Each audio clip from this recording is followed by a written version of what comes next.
Uma ótima tarde a todos. Começamos agora a segunda edição do Agricultura BR, ao vivo para todo o Brasil. Para você que nos acompanha pelas antenas parabólicas, no sistema digital e analógico, pela NET Claro TV, também pela Neo TV no Paraguai e no Brasil, TV por assinatura, pelo portal sba1.com, o portal do agronegócio brasileiro, onde você tem as informações, notícias comprometidas com o produtor rural.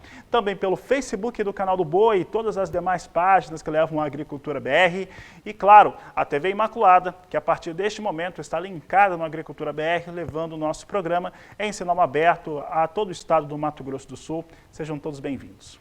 Começa o programa de hoje falando a respeito de pecuária de corte. Nós vamos falar um pouco a respeito de como que vem as operações de mercado, também como é que está o produtor, né, no campo, também em relação à sua oferta e à sua disposição de animais. Parece que teve uma oferta um pouco melhor nesses últimos 10 dias em relação à pecuária brasileira, mas quem fala sobre esse assunto é Maurício Nogueira, da Atenagro, que está aqui conosco, conversa com a gente ao vivo.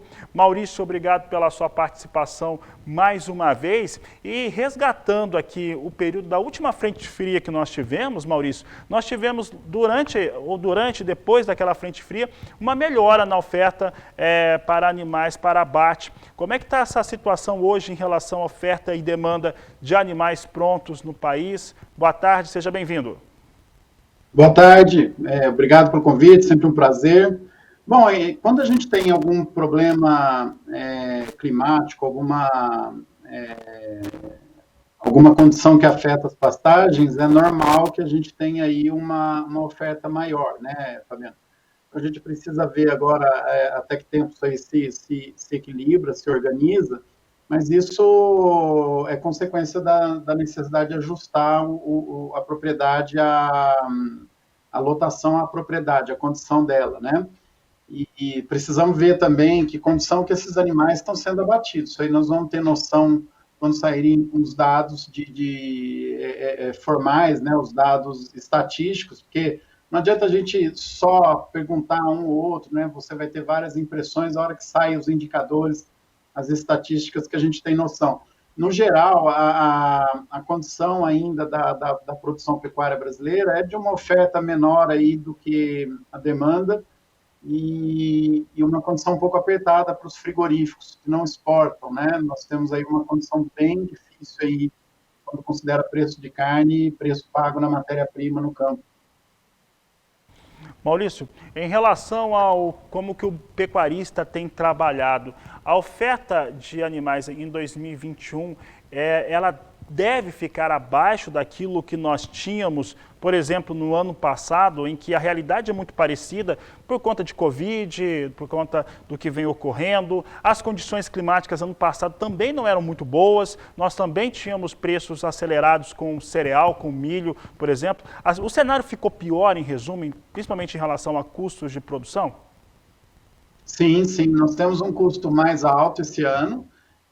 O cenário de oferta é menor também que o ano passado, então a gente tem aí queda na produção em relação a 2020, que explica os preços bem mais firmes do que a gente pensava, né, Fabiano? Até agora, na média do ano, a gente ainda tem uma tendência de margem melhor para o produtor, mas garantir essa margem é mais difícil do que no ano passado, exige muito mais do pecuarista do ponto de vista de cuidados, de gestão, né? Se ele errar um pouquinho esse ano, a chance dele perder é muito maior. E agora, o segundo semestre, nós vamos ter que avaliar esse impacto da geada no milho, né?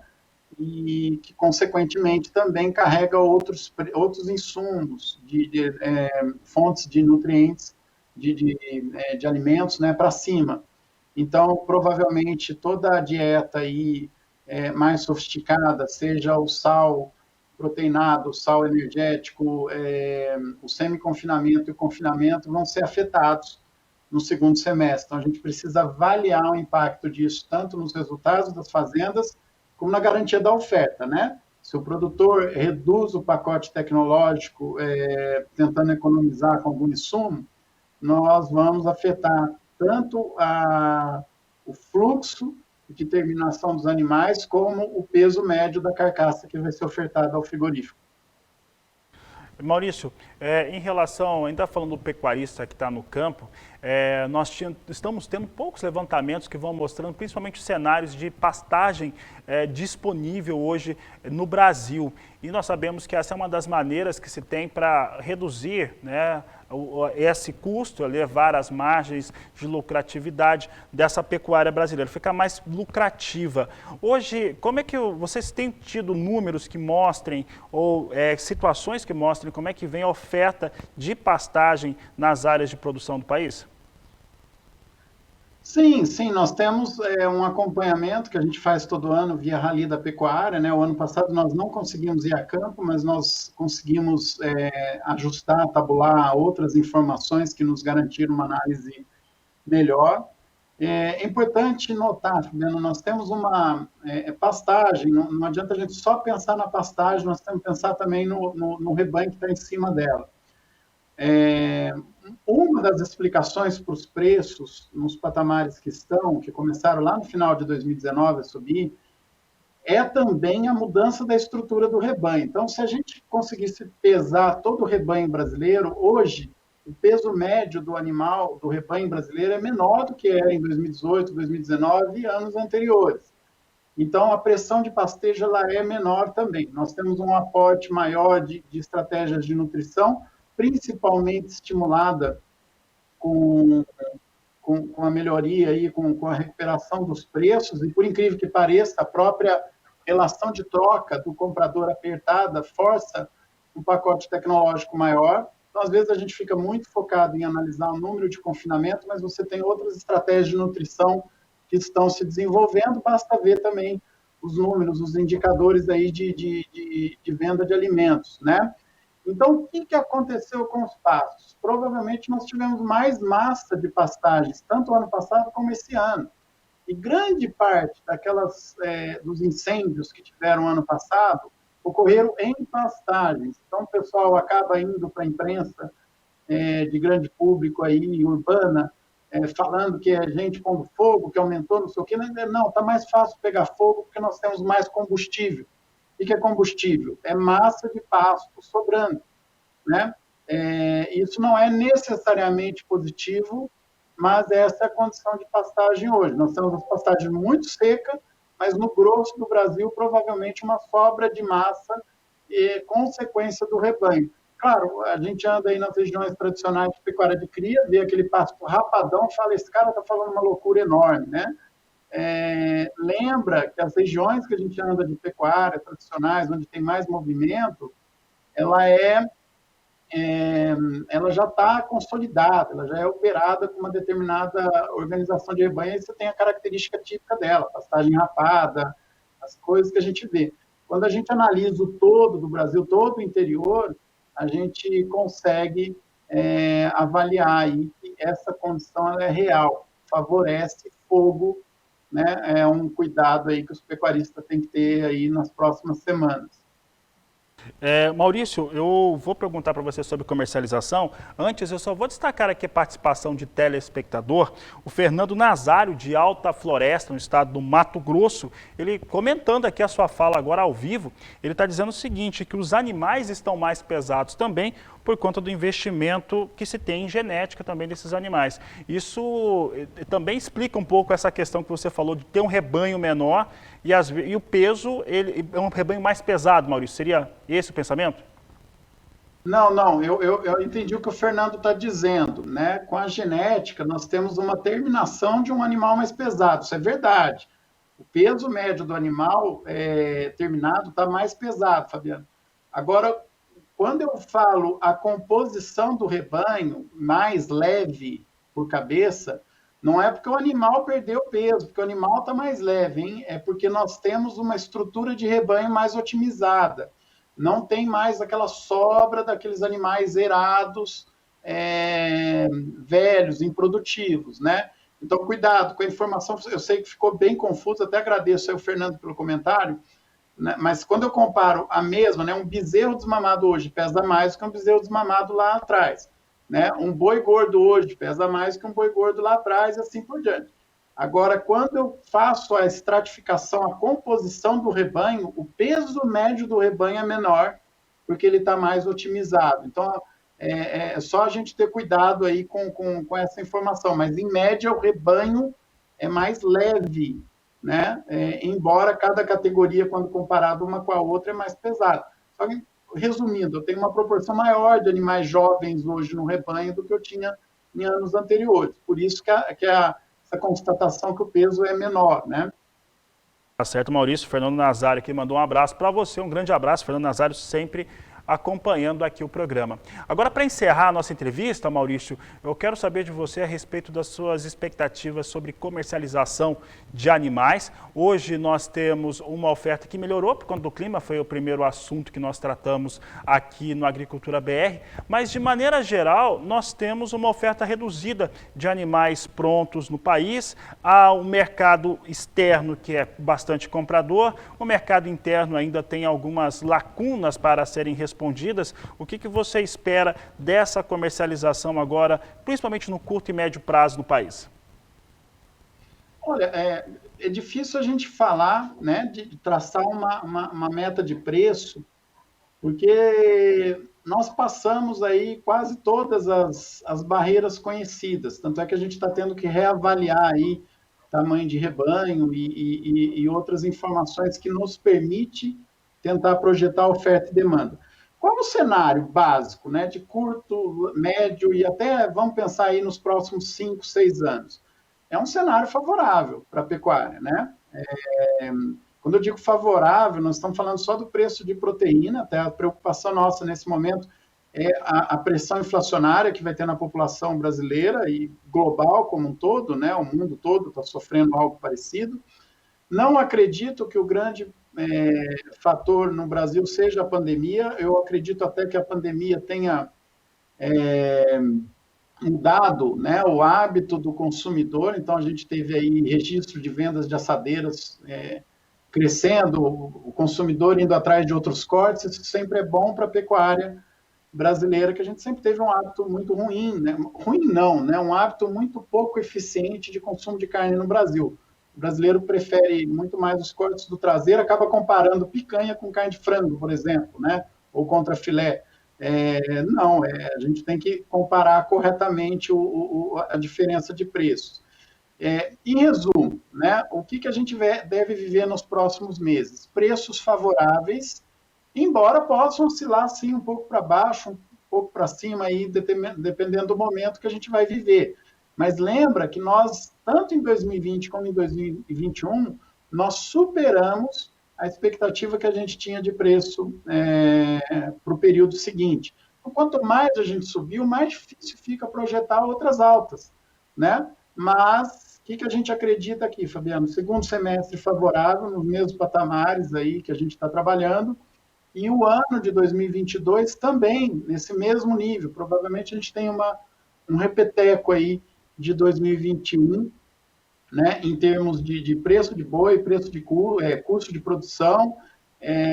Claro que a gente tem que ficar atento aí com o impacto agora no mercado da safrinha, né, na safrinha de milho, para avaliar custo de produção. Então, a gente está trabalhando ainda com um cenário favorável aí para os próximos dias e para os próximos meses. Tá certo, Maurício Nogueira, eu agradeço a sua participação aqui no Agricultura BR. Uma boa tarde a você, um grande abraço. Forte abraço, Fabiano, obrigado. Um grande abraço, conversamos aí com o Maurício Nogueira, da Atenagro, mercado da pecuária de corte. Você já sabe, você chegou agora, quer ver a entrevista, daqui a pouco você já vai poder vê-la na íntegra no YouTube do Canal do Boi. O Canal do Boi no YouTube, você entra na nossa página, vai estar totalmente disponível para você, além do próprio Facebook, no qual você pode acessar e ter aí todas as informações do programa na íntegra.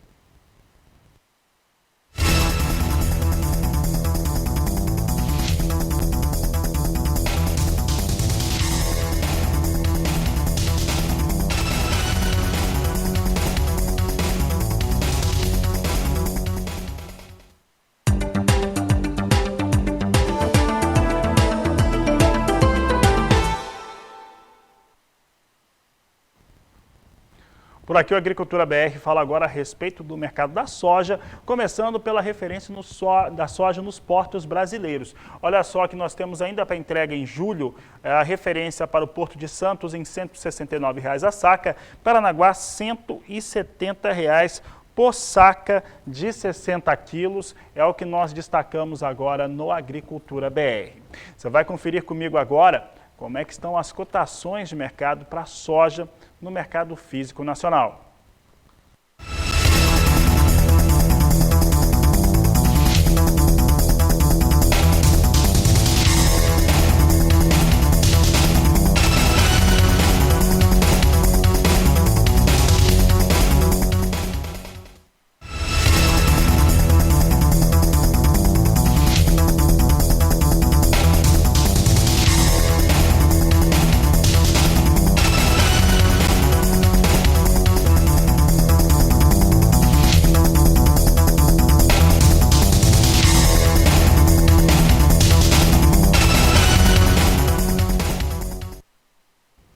E a equipe do Agricultura BR estudava mais cedo os mapas climáticos dos Estados Unidos através do NOAA e também o que aconteceu neste final de semana por lá. Por lá houve até algumas chuvas em alguns estados, os estados que tiveram chuvas para os norte-americanos aqui, Ohio, Pensilvânia, entretanto, Illinois, Indiana e Kentucky não receberam volumes expressivos, mas nada disso muda muito o cenário de uma previsão climática de clima mais quente e seco nas áreas norte-americanas, considerando o modelo norte-americano e também canadense, de acordo com um relatório apresentado hoje. E essa especulação climática, podemos dizer assim, tem dado o tom do mercado em Chicago. Hoje mesmo havia expectativa de abrir o mercado em alta, assim ocorreu e até há poucos minutos ele estava em alta. Acompanhe comigo como é que vem soja em Chicago. Agora a situação inverte um pouco. A posição de agosto, $14,45 mais 2 o bushel, recua 0,65%. Setembro, $13,97 mais 4 o bushel, cai 0,60%. Novembro, $13,86 o bushel, queda de 0,41%. E janeiro, $13,88 mais 4 por bushel. São os negócios que eu destaco agora com soja em Chicago. Neste momento, nós temos soja recuando, ficando longe ali daquilo que nós tínhamos há até alguns minutos e na abertura do mercado, principalmente quando soja chegava a ter registros de alta de até 0,5% no dia de hoje nas posições de mais curto prazo. Vamos falar um pouco agora a respeito do que vem acontecendo, primeiramente com soja, milho nos Estados Unidos, essas áreas de produção. O mercado futuro na Bolsa de Chicago tem apresentado regularmente números bastante positivos e é por isso que nós vamos conversar agora com o Enio Fernandes, que está aqui conosco e conversa ao vivo no Agricultura BR. Enio, obrigado pela sua participação aqui no Agricultura BR mais uma vez, no canal do Boi. Nós estávamos acompanhando agora o mercado futuro na Bolsa de Chicago. Temos, neste momento, uma queda momentânea, mas temos tido registros de alta e elevações regulares. Como é que você avalia o mercado norte-americano, principalmente frente às especulações climáticas que existem nos Estados Unidos? Boa tarde, seja bem-vindo. Boa tarde, sempre um prazer estar com vocês aqui no canal do Boi. Vamos lá, a gente tem que entender que a soja, na semana passada, ela ganhou muito, né? Ela teve uma escalada de alta forte. Esse final de semana você foi bem preciso, chuvas em algumas regiões e não chuvas em outras. Só que acontece o seguinte, quando a gente olha estruturalmente, os mapas pluviométricos são de poucas chuvas em North Dakota, South Dakota, Minnesota, aí até em Kansas. Tem chuvas marcadas para Iowa e Illinois no próximo sábado, mas também não são chuvas abrangentes. E essa volatilidade no mercado, ela é normal para o mercado de clima. Conforme o mercado de clima vai mudando as projeções, o mercado se movimenta. Essa queda de hoje é mais a soja respirou, porque ela subiu muito na semana passada. E o mais interessante, que a gente tem que prestar bastante atenção, é o nível de resistência no contrato mais líquido. O contrato mais líquido hoje em Chicago é o novembro de 2021. Quando ele se aproxima de 14 dólares por bushel, você vê as origens norte-americanas se posicionando na venda para garantir o preço na época de colheita, e você também vê alguma movimentação das origens brasileiras também se posicionando. Quer deixar claro que essa movimentação das origens brasileiras em hedge futuro está muito lenta. Mas esse dólar, a 14 dólares por bushel, atrai os vendedores. Muito bem, Enio. Enio, em relação a esses fatores, semana passada, né, nós tínhamos ali essa situação de calor e seca, né, os mapas climáticos apontando para isso nos Estados Unidos, as inundações na Alemanha, tudo impactava diretamente em relação aos negócios com soja e também milho e também outros produtos nos Estados Unidos. Neste momento, em relação a Chicago, nós temos alguma tendência, porque enquanto tiver a lavoura americana no campo, fica mais difícil se ter uma previsibilidade. O relatório último dos Estados Unidos de oferta e demanda repetiu números, foi bastante conservador. Este momento em relação a Chicago e as suas referências, ela atrai, seria esse o ponto, atrai investidores, compradores como chineses neste momento para os Estados Unidos? Bom, vamos lá. No caso do chinês, ele está centrando vendas no Brasil, porque apesar dos pesares, nós ainda temos preços mais competitivos que Chicago. Além dessas cotações de Chicago, os prêmios nos Estados Unidos da soja disponível estão muito fortes. Quando eu olho para 2022, aí sim a gente tem que fazer uma ponderação. O que está acontecendo agora? Milho está pendoando e soja está emitindo várzea e florando. É o momento mais delicado da safra, principalmente para o milho que está pendoando agora, né? Soja emitindo flores agora, emitindo os primeiros canivetinhos, daqui uns 10, 15 dias vai ser o momento mais tenso. E é nesse período que os mapas estão mostrando algumas regiões dos Estados Unidos sem chuvas, outras regiões dos Estados Unidos com boas chuvas. E a pergunta do mercado é o seguinte: o que se perde numa determinada região vai ser compensado pela outra? No nosso entendimento, a gente não acredita em safra recorde nos Estados Unidos, acreditamos, por enquanto, numa safra saudável. O problema é que, independente se a produtividade dos Estados Unidos for excelente ou média, os estoques de passagem dos Estados Unidos vão ser muito fracos, muito leves, muito tênues, e isso promove altas de Chicago. Mas as altas não são eternas. Quando a gente vê o contrato novembro de 2021 se aproximar de 14 dólares por bushel, conforme eu te falei, você vê investidores vendendo, ou mesmo os produtores vendendo. Quando você vê esse contrato se aproximando de 13 dólares por bushel, você vê investidores comprando. Então, nós temos esse range aí que o mercado está operando. Isso vai continuar conforme for o desenvolvimento da safra. Hoje, à tarde, após o fechamento do mercado, nós teremos o Crop Progress, que mostra a evolução das lavouras nos Estados Unidos. É de se esperar uma pequena melhora nas lavouras nos Estados Unidos. A soja está com 59% de boas excelentes. A gente pode ter um aumento de 1 a 2%, que seria natural, porque choveu recentemente em algumas regiões. Caso esse número não tenha aumento nenhum, ou um aumento só de 1 ponto percentual, amanhã nós podemos ter novas altas. Caso esse número venha com 3, 4% de melhora, amanhã nós podemos ter realização de lucro. Mas isso não muda a tendência. Vai mudar conforme for aproximando desses intervalos, tanto de suporte quanto de resistência. Preços bons de soja em Chicago. O dólar hoje, por exemplo, vinha em alta, né? Eu falo vinha em alta porque às vezes o mercado trai, de repente ele já mudou enquanto a gente conversava. Mas o dólar vinha em alta nesta segunda-feira. Nós temos ali fundamentos que são interessantes. Qual que deve ser o comportamento do produtor brasileiro em relação à sua safra 21-22 que vai ser comercializada, em relação às suas negociações? Pergunta extremamente inteligente e boa. Vamos lá. A gente tem que entender o seguinte: é impossível você saber o melhor momento do mercado. Hoje, os preços ofertados no interior do Brasil e nos portos para 2022 estão entre os maiores do ano. Maiores do ano. E a margem que essa operação está te dando é excelente. Eu recomendaria vender para quem não vendeu nada ainda, para quem vendeu só 10% da safra nova. Nós temos muitos, mas muitos produtores que não venderam nada para a safra nova. Com essa margem que está sobre a mesa, não é saudável você não pegar. Eu não estou falando para você vender tudo. Eu estou falando para você vender 80%, 70%. Mas é importante você garantir margem. Se os preços continuarem subindo, excelente para você. Mas você hoje tem a chance de travar preço para 2022 com margens muito, muito saudáveis. Qualquer empresário deve respeitar a margem. E lucro só é bom quando você põe no bolso.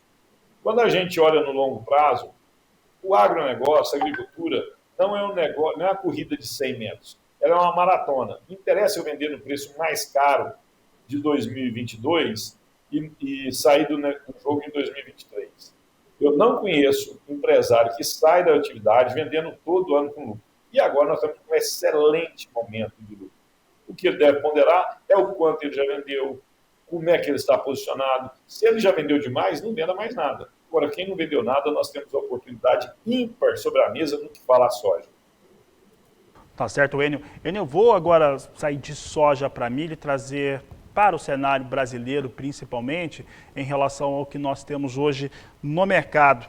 E em relação ao mercado brasileiro, nós vimos na última semana o milho subir, né? Nós tínhamos alta para o mercado físico nacional, a referência de Campinas ficou ali em torno de R$ 98,00 a saca, apesar de uma ligeira queda na última sexta-feira. E há informações, né, de mais quebras sendo identificadas no Paraná e no Mato Grosso do Sul. Aliás, temperatura muito baixa no Paraná, teve temperaturas negativas, no Mato Grosso do Sul 3, 5 graus, dependendo da região do estado, o que pode trazer novos números aí diferentes, mas de qualquer maneira o cenário já era ruim. Enio, em relação a milho no Brasil, como que você avalia este momento em que vai se colhendo o milho, vai se identificando cada vez mais essas perdas de produtividade e, consequentemente, produção? Nós estamos com um problema muito sério na oferta de milho. Se eu sou um demandador de milho, se eu preciso do milho físico, eu tentaria proteger meus preços, principalmente para fevereiro e março de 2022. Nós da TEA Agronegócio não acreditamos num crescimento fantástico da área de milho de verão. Isso vai deixar o nosso quadro de oferta extremamente apertado no primeiro trimestre de 2022. Com o milho agora, que está sendo colhido, você foi bem preciso, as produtividades estão bem abaixo do que o mercado esperava. O problema é que são os primeiros milhos a serem semeados. Se os primeiros milhos, que teoricamente receberam mais chuvas, eles deveriam produzir mais. Se esses milhos já estão produzindo bem abaixo do esperado, a preocupação do mercado é aquele milho plantado bem tardiamente, que sofreu com estiagem e depois sofreu com a geada. Então, a nossa visão é que nós vamos ter uma safra, uma segunda safra de milho, perto de 60 milhões de toneladas. Nós vamos precisar fazer bons volumes de achalte, que é você tem uma venda programada para exportação, você desmonta essa venda e põe no mercado interno.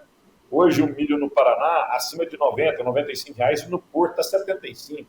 Quer dizer, esse milho vai voltar para o mercado interno. Mas isso é preciso fazer, isso não vai transformar muitos preços. Nós ainda estamos com bons números de exportação. Esse mês nós podemos exportar 3,5, 4 milhões de toneladas, que é um bom número para o mês de julho. E além disso, no futuro nós vamos ter que importar milho.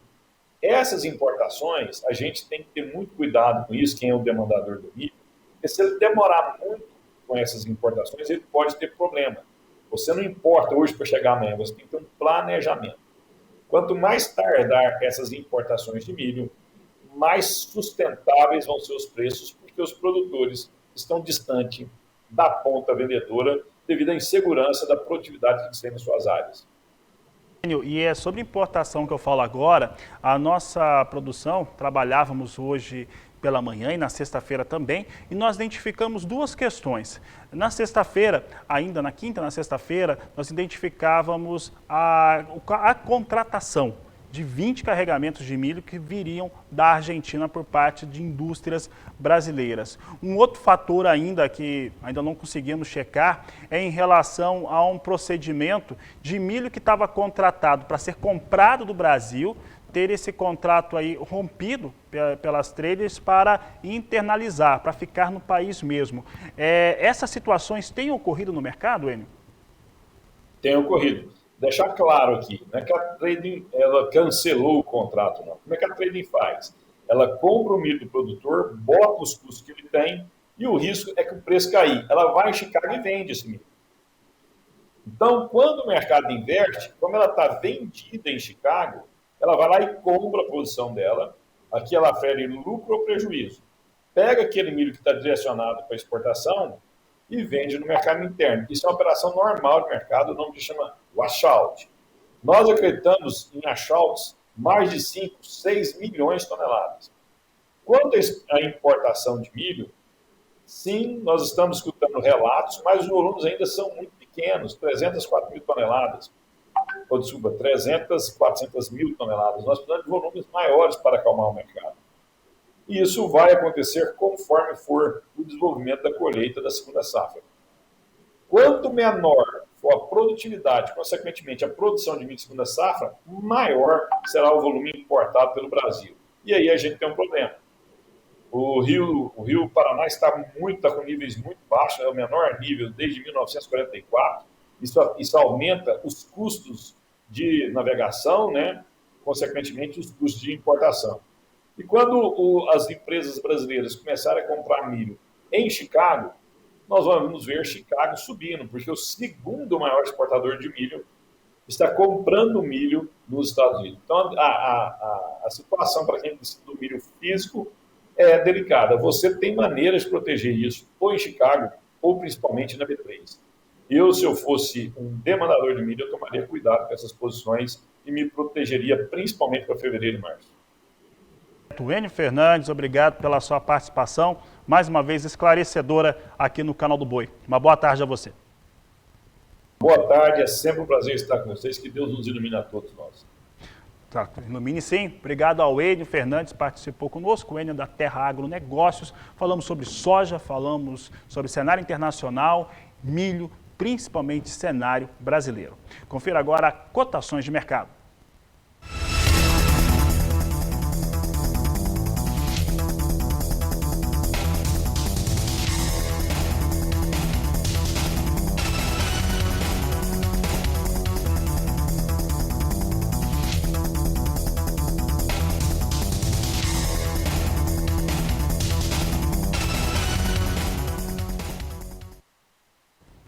E de acordo com a Pátria Agronegócios, a colheita do milho segunda safra atingiu 32,71% até esse último dia 17 de julho. É o que a Agricultura BR destaca agora. Vamos trazer primeiramente o comparativo com a média dos últimos 5 anos. Você vê que nos últimos 5 anos a média é de 43,3%.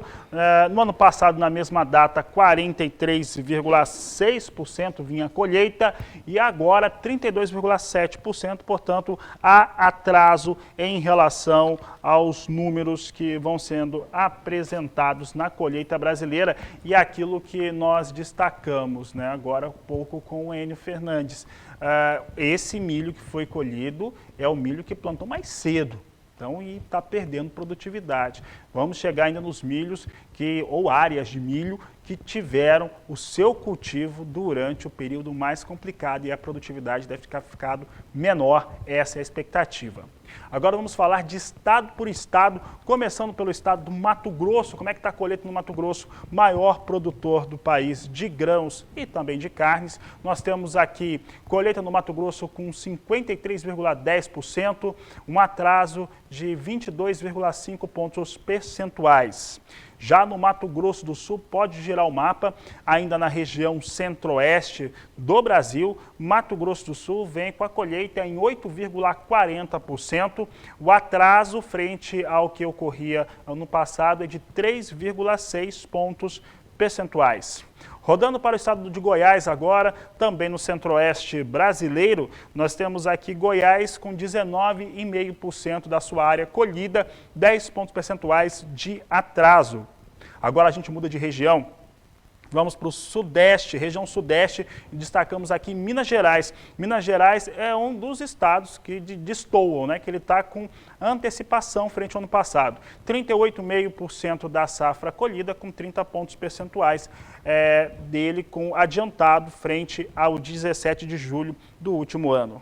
Já agora o estado do Paraná, tradicionalmente o segundo maior produtor de milho do país, não é o que vai acontecer nessa safra, vendo com 9,10% da sua área colhida, com 7,9 pontos percentuais de atraso frente à colheita que se tinha no ano passado. É o que a Agricultura BR destaca agora.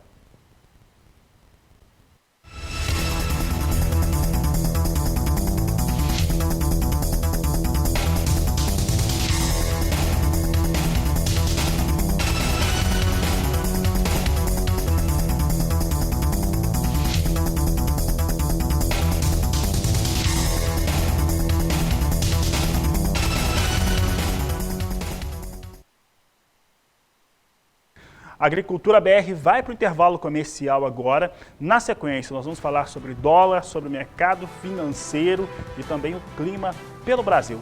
Eu volto já. Dólar comercial em alta nesta segunda-feira. Veja comigo como é que vem a moeda norte-americana, alta forte, 1,90%, R$ 5,21 mais 2 para o dólar, realmente destoando da movimentação que a gente vinha na última semana. E é por isso que eu converso agora com Walter Pulga Júnior, que fala ao vivo dos estúdios do Canal do Boi na sede da Bolsa Brasileira de Mercadorias. Pulga, boa tarde, seja bem-vindo. E essa alta para o dólar, como é que o mercado está reagindo, Pulga?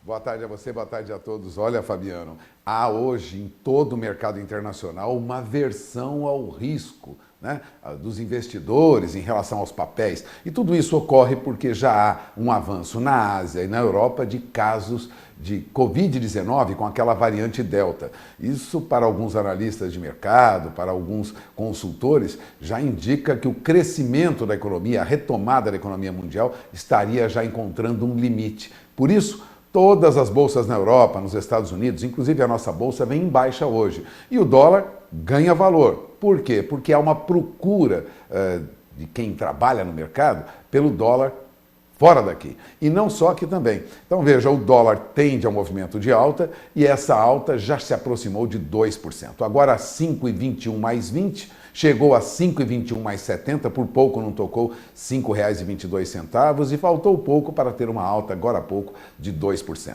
Agora, o que também provoca uma movimentação no mercado é a derrocada das cotações do petróleo. O petróleo perdeu mais de 5,70% hoje no mercado. Isso porque a OPEP, a Organização dos Países Exportadores do Petróleo, anunciaram que a partir de agosto ofertam ao mercado 400 mil barris por dia a mais. Até o final do ano, eles ofertarão 2 milhões de barris por dia no mercado. Essa oferta fez com que o petróleo desabasse e trouxe um rearranjo no mercado financeiro internacional. Dólar em alta por receio de avanço da Covid variante Delta e petróleo em forte baixa hoje no mercado internacional. Fabiano, algum tumulto vem por aí. É com você. Obrigado, Pulga. Olha, Pulga e vocês que estão nos acompanhando em todo o Brasil, acompanhem agora a previsão do tempo, porque chegou essa massa de ar frio, derrubou, despencou as temperaturas no sul. Nós tivemos temperaturas negativas em alguns estados, Paraná principalmente, no Mato Grosso do Sul, no interior fez de 2 a 3 graus, na capital 5 graus nessa madrugada, parte do sudeste também caiu muita temperatura, mas quem fala sobre esse assunto é Renata Ferreira. Boa tarde, Renata. Boa tarde, Fabiano. Boa tarde a todos. Na última semana, o plantio do trigo atingiu 94% das áreas projetadas, mas o ritmo de produção reduziu um pouco, viu? Isso por conta da chuva dos últimos dias. Mas nessa semana, o grande protagonista vai ser o frio. A entrada de uma massa de ar polar novamente promete espalhar frio e geada nos próximos dias. Para hoje, tem previsão de geadas no norte gaúcho, meio-oeste planalto catarinense e também sul do Paraná. Em Cascavel, segundo o maior produtor de milho no país, condição de geada na madrugada, na manhã de hoje e também amanhã, com mínima de 1 grau. E a temperatura sobe gradativamente a partir de quarta-feira. Também há previsão de geadas fracas e pontuais na Serra da Mantiqueira, além da metade sul do estado de São Paulo e também Mato Grosso do Sul. Nas áreas de cana-de-açúcar, no sul de Minas e também no estado paulista, há possibilidade de geada, mas com baixa intensidade. A friagem também deve ser sentida no início desta semana nas áreas mais ao sul da região nortista, como é o caso aqui de Rondônia, Acre e sul do Amazonas. Fabiano, é com você. Por aqui os destaques para o mercado do café. Você acompanha comigo como é que vem as posições negociadas com queda expressiva hoje no mercado futuro do café arábica. Olha só, setembro $1,57 mais 20 a libra peso, vai perdendo mais de 4 pontos. Dezembro, $1,60 mais 15 a libra peso, 3,95 pontos de queda. Março, $1,62 mais 55 a libra peso. E maio, $1,63 mais 75 por libra peso. Quedas expressivas para o café arábica hoje.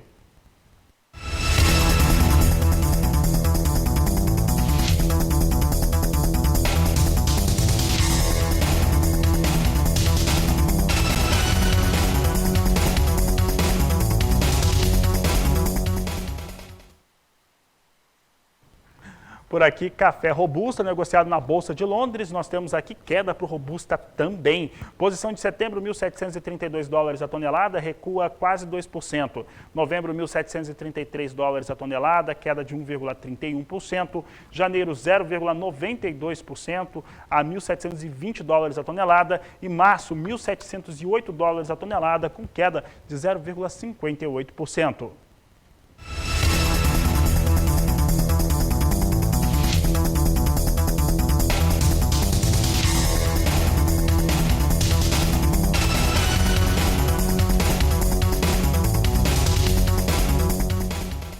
Momentos finais desta edição, você acompanha comigo soja em Chicago em queda neste momento, depois de ter aberto em alta, agora vai registrando quedas mais expressivas em torno de 1%.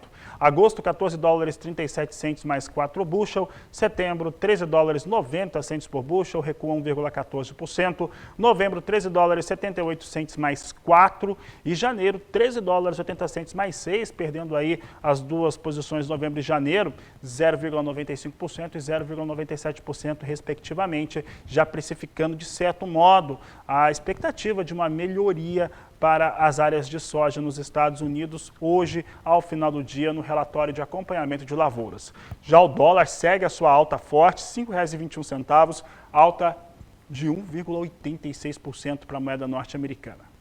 Mais informações você tem por aqui no canal do Boi, no Agro Canal, no Sistema Brasileiro do Agronegócio. Eu volto às 16 horas na terceira edição e eu desejo a todos uma excelente tarde, um grande abraço e até lá!